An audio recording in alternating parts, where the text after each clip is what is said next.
Assalamualaikum warahmatullahi wabarakatuh. Waalaikumsalam Yang saya warahmatullahi hormati wabarakatuh. Rading Pini Ridwanuddin selaku dosen mata kuliah keterampilan bahasa yang saya banggakan teman-teman sekalian. Kami dari kelompok 10 izin untuk mempresentasikan hasil diskusi kami tentang membaca telaah isi dan membaca telaah bahasa yang beranggotakan Nadiratul Hadiah sebagai moderator dan materi, Hanifah Maulidina sebagai materi, Nida Yulianti sebagai pemateri. Pemateri yang pertama akan disampaikan oleh saya sendiri. Membaca teliti. Pengertian membaca teliti adalah membaca yang dapat dikatakan sebagai kegiatan membaca secara seksama yang bertujuan untuk memahami secara detail gagasan-gagasan yang terdapat di dalam teks bacaan tersebut, atau melihat organisasi, penulisan atau pendekatan yang digunakan oleh penulis. Salah satu kegiatan penunjang yang akan sangat membantu dalam proses membaca teliti ini yaitu dengan menandai bagian-bagian buku yang dianggap penting. Teks yang dipakai dalam membaca teliti bisa berupa teks biografi, cerpen, esai, dan dalam majalah atau artikel. Proses membaca teliti diantaranya ada survei yang cepat untuk memperhatikan organisasi dan pendekatan umum, di mana seorang pembaca meninjau memahami isi yang penting dengan cepat atau secara garis besarnya saja. Yang kedua ada membaca secara seksama dan membaca ulang paragraf demi mendapatkan perincian penting, di mana seorang pembaca mengulang bacaan paragraf demi paragraf untuk memperoleh kesan ataupun pemahaman. Dan yang ketiga ada menemukan hubungan setiap paragraf dengan keseluruhan tulisan. Setelah hal yang lain dilakukan, pembaca dapat menuliskan kembali isi penting dari hal tersebut. Selanjutnya, ada jenis-jenis membaca teliti. Adapun jenis-jenis penerapan dari membaca teliti diantaranya membaca paragraf dengan pengertian, di mana kita harus melatih diri kita mengenal pikiran pokok suatu paragraf dan melihat bagaimana mengembangkannya. Cara untuk mengembangkan pikiran pokok suatu paragraf antara lain dengan mengemukakan alasan, dengan mengutarakan perincian, dengan memberikan contoh, dan lainnya. Yang kedua ada membaca pilihan yang lebih panjang. Kita harus bisa memahami paragraf satu dengan yang sebelumnya dan sesudahnya, memaknai hubungannya, tapi juga membedakannya. Yang ketiga ada membuat catatan, di mana dengan membuat catatan dapat membantu kita untuk memahami apa yang kita baca atau dengar. Membuat kita terus mencari fakta dan ide yang penting, membantu ingatan kita juga. Yang keempat, menelaah tugas, di mana kita harus melakukan pendahuluan seperti memperhatikan setiap bagian yang ada, baik tulisan, gambar, isi, dan lainnya. Kemudian munculnya pertanyaan tentang hal yang belum kita pahami.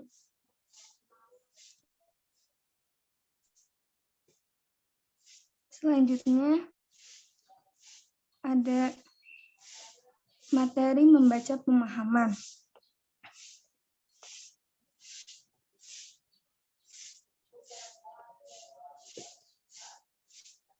Pengertian membaca pemahaman menurut Samodayo, membaca pemahaman adalah suatu proses pemerolehan makna yang secara akibat melibatkan pengetahuan dan pengalaman yang telah dimiliki oleh pembaca serta dihubungkan dengan isi bacaan.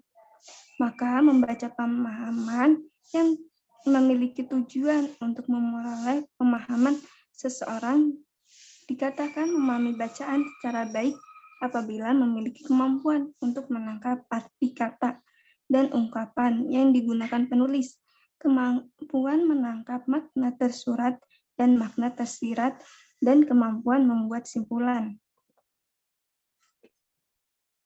Adapun aspek-aspek dalam membaca pemahaman, di antaranya yang pertama, memiliki tabungan kosakata yang banyak. Seseorang harus memperbanyak kosakata. Yang kedua, memiliki kemampuan dalam menemukan garis besar bacaan secara serta rincian, di mana dalam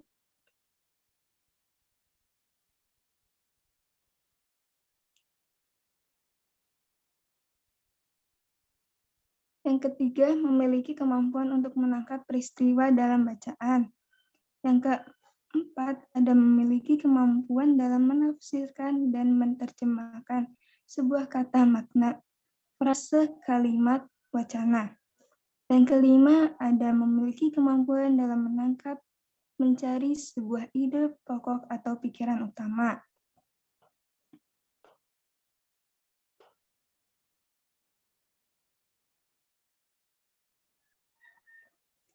Yang selanjutnya ada prinsip membaca pemahaman. Prinsip-prinsip membaca yang mempengaruhi pemahaman membaca adalah yang pertama, pemahaman merupakan proses konstruktivis sosial. Yang kedua, pembaca yang baik memegang peranan yang strategis dan berperan aktif dalam proses membaca. Yang ketiga, membaca hendaknya terjadi dalam konteks yang bermakna. Yang keempat, siswa menemukan manfaat membaca yang berasal dari berbagai teks pada berbagai tingkat kelas. Yang kelima, ada perkembangan kosakata dan pembelajaran mempengaruhi pemahaman membaca pemahaman. Selanjutnya ada jenis-jenis membaca pemahaman. Ada 4 jenis membaca pemahaman. Yang pertama, pemahaman literal, di mana pada jenis pemahaman literal terhadap apa yang disebutkan dalam teks bacaan yang difokuskan pada bagian-bagian yang langsung tertulis pada bacaan atau pemahaman bacaan secara tersurat. Yang kedua, ada membaca interpretatif. Jenis pemahaman ini di mana proses untuk memperoleh ide-ide yang tidak dinyatakan langsung dalam bacaan. Yang ketiga ada pemahaman kritis. Pada jenis pemahaman kritis ini, pemahaman yang hendaknya membaca menggunakan pengetahuan yang sudah ada untuk menilai isi bacaan atau menelaah informasi yang diperoleh berdasarkan pengalaman terlebih dahulu. Yang keempat, ada pemahaman kreatif. Di jenis pemahaman kreatif sendiri, di mana membaca yang tidak hanya memahami makna tersirat yang terdapat dalam bacaan, tetapi dalam kegiatan melibatkan imajinasi pembaca. Yang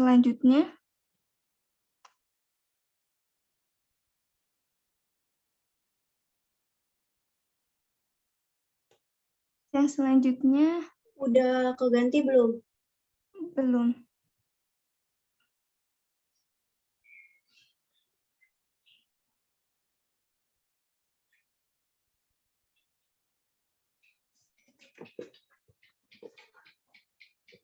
Udah keganti kan? Udah, Wi. Udah. Selanjutnya ada langkah-langkah implementasi membaca pemahaman. Langkah-langkah implementasi membaca pemahaman dengan teknik skema adalah yang pertama, guru dan siswa berdiskusi tentang materi yang akan diberikan, di mana guru dan siswa menentukan materi mana yang akan didiskusikan dalam membaca pemahaman tersebut. Yang kedua, guru memberikan petunjuk berupa daftar petunjuk dan gambar yang ada hubungannya dengan materi bacaan dan skema pemikiran siswa. Yang ketiga, siswa membaca teks dan dilanjutkan dengan menuliskan kata-kata yang dianggapnya sukar. Yang keempat, siswa mengungkapkan ide-ide pokok dalam paragraf.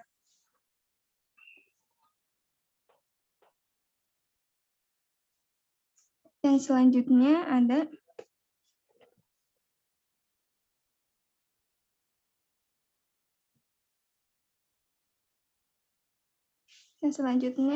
yang akan dibacakan oleh Nida Yulianti. Kepada Nida dipersilakan. Ya, terima kasih moderator. Selanjutnya ada membaca kritis.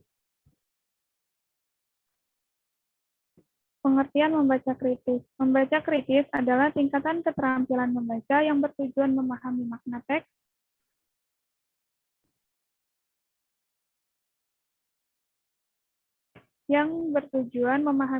teks, secara mendalam dengan mengaplikasikan proses berpikir kritis, melibatkan kemampuan analisis dan evaluasi untuk memahami makna secara menyeluruh, baik yang tersurat maupun yang tersirat.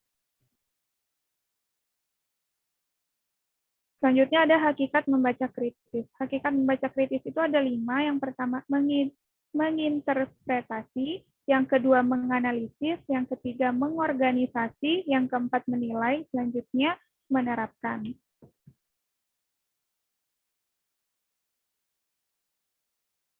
Kemudian ada keterampilan membaca kritis. Yang pertama, keterampilan menginterpretasi. Keterampilan menginterpretasi adalah keterampilan yang digunakan untuk memahami dan mengungkapkan makna atau arti secara luas dari berbagai situasi, data, atau peristiwa. Kemudian yang kedua ada keterampilan menganalisis. Keterampilan menganalisis adalah keterampilan untuk mengidentifikasi dan menghubungkan pernyataan, pertanyaan, konsep, atau deskripsi untuk mengekspresikan keyakinan, penilaian, alasan, atau opini. Yang ketiga ada keterampilan menginferensi. Keterampilan ini mengidentifikasi elemen yang diperlukan untuk menarik kesimpulan yang masuk akal, membuat dugaan dan hipotesis, dan mempertimbangkan informasi yang relevan. Selanjutnya ada keterampilan mengevaluasi. Keterampilan ini adalah untuk menilai kredibilitas pernyataan yang didasarkan persepsi, situasi, keyakinan, atau pendapat. Selanjutnya ada keterampilan mengeksplanasi.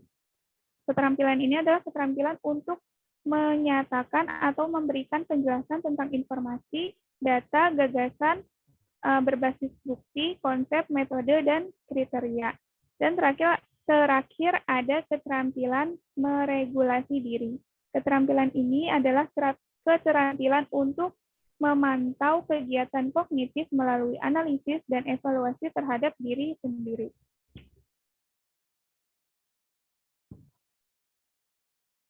Selanjutnya ada membaca ide. Pengertian membaca ide.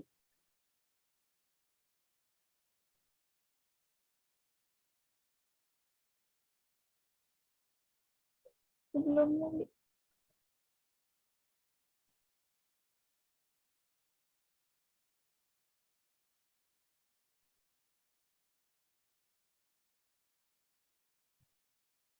selanjutnya.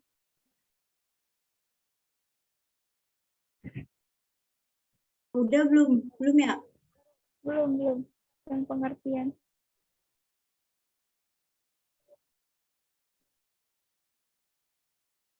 Ya, pengertian membaca ide adalah sejenis kegiatan membaca yang ingin mencari, memperoleh, serta memanfaatkan ide-ide yang terdapat pada bacaan. Dengan kata lain, membaca ide adalah proses membaca yang bermaksud menentukan dan memahami ide, gagasan dan cita-cita dan maksud pengarang atau penulis dari sebuah bacaan atau buku tersebut. Selanjutnya ada manfaat membaca ide. Yang pertama, memberikan banyak manfaat bagi tercapainya tujuan membaca yang optimal dan mampu membawa kepada peningkatan berbahasa bagi pembacanya. Yang kedua, dapat menentukan gagasan, ide yang terkandung pada bacaan dengan cepat dan tepat tanpa membacanya secara keseluruhan secara detail. Yang ketiga, dapat menghemat waktu dan tenaga dalam membaca. Selanjutnya ada kriteria membaca yang baik. Yang pertama, pembaca yang baik tahu mengapa ia membaca. Artinya itu dia dapat mencari informasi dan menikmati bacaan dari apa yang ia baca. Selanjutnya yang kedua, pembaca yang baik memahami apa yang dibacanya. Di sini tuh menuntut pengetahuan mengenai kata-kata dan keresponsifan terhadap organisasi bagian sebagai suatu keseluruhan. Yang ketiga, pembaca yang baik harus mengenal media cetak. Di antaranya itu ada upper deck, yaitu buku saku, buku berjilid tipis, dan kulit kertas. Terus ada media grafika, yaitu komik, kartun, foto, penyajian statistik, grafis, diagram, peta, dan lain-lain. Selanjutnya itu makalah dan surat kabar. Selanjutnya, pembaca yang baik harus menguasai kecepatan membaca. Di antaranya 0 sampai 150 kpm disebut dengan lambat, 151 sampai 300 kpm itu rata-rata, 301 sampai 500 kpm itu cepat, 501 sampai 750 kpm itu tinggi, 751 sampai dengan 1000 kpm itu sangat tinggi. Selanjutnya ada cara membaca ide. Yang pertama, berpikir bersama penulis, mengikuti struktur dan gaya penulisnya. Yang kedua, baca dengan mendesak, dengan tujuan mendapatkan ide pokok secara cepat. Yang ketiga, jangan baca kata per kata, melainkan serap idenya. Yang keempat, bergerak lebih cepat, tapi jangan kehilangan pengertian. Yang kelima, bacalah dengan cepat mengerti idenya. Terus yang keenam, harus melecut diri untuk cepat mencari arti sentral. Yang ketujuh, kurangi kebiasaan menekuni detail kecil. Yang kedelapan, cepat bereaksi terhadap pokok dari suatu karangan dengan akurat. Selanjutnya saya kembalikan ke moderator. Baik, terima kasih Nida atas penyampaian materinya. Materi selanjutnya yang akan disampaikan oleh Hanifah Maulidina. Kepada Hanifah, dipersilakan. Baiklah, saya akan menjelaskan terkait membaca telaah bahasa. Membaca telaah bahasa merupakan kegiatan membaca yang dilakukan untuk mengetahui bahasa-bahasa yang digunakan oleh penulis dalam menyampaikan satu gagasan. Nah, dalam membaca telaah bahasa itu ada yang pertama yaitu membaca bahasa. Membaca bahasa adalah keterampilan membaca suatu bahasa yang bersifat khusus. Contohnya itu seperti bahasa Inggris, bahasa Arab, dan bahasa Jepang.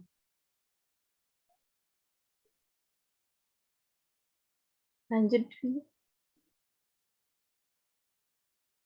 Selanjutnya yaitu ada tujuan utama membaca bahasa. Itu ada dua. Yang pertama itu mengembangkan daya kata, dan yang kedua yaitu mengembangkan kosakata kritik. Mengembangkan daya kata itu setiap orang memiliki dua jenis umum daya kata. Daya kata yang pertama yaitu daya kata yang digunakan untuk berbicara dan menulis. Sedangkan daya kata yang kedua yaitu daya kata yang digunakan untuk membaca dan menyimak.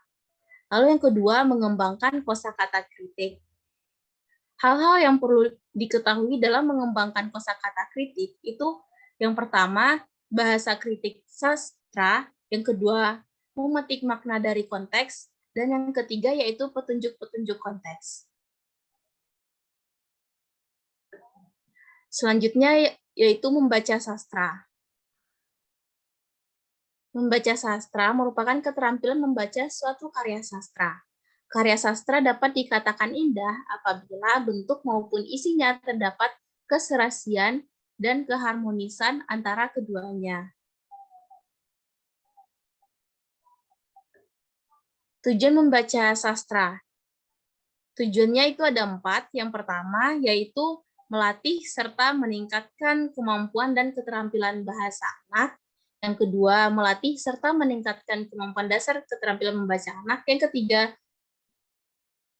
menambah pengetahuan serta pemahaman anak mengenai kosakata yang mereka baca. Dan yang keempat, yaitu mengenalkan kepada anak pengertian serta jenis sastra. Sekian saya kembalikan kepada moderator. Baik, terima kasih Anifa atas penyampaian materinya. Baik, telah selesai pembacaan diskusi kami. Apabila dari teman-teman ada yang ingin bertanya, dipersilakan tulis di kolom chat. Oke, Demikian, ditutup dulu. demikian beberapa hal yang bisa kami sampaikan. Sebelumnya kami mohon maaf apabila di dalam penyampaian tadi mungkin ada kesalahan kata atau beberapa pernyataan yang kurang tepat. Saya kembalikan ke Pak Dindin.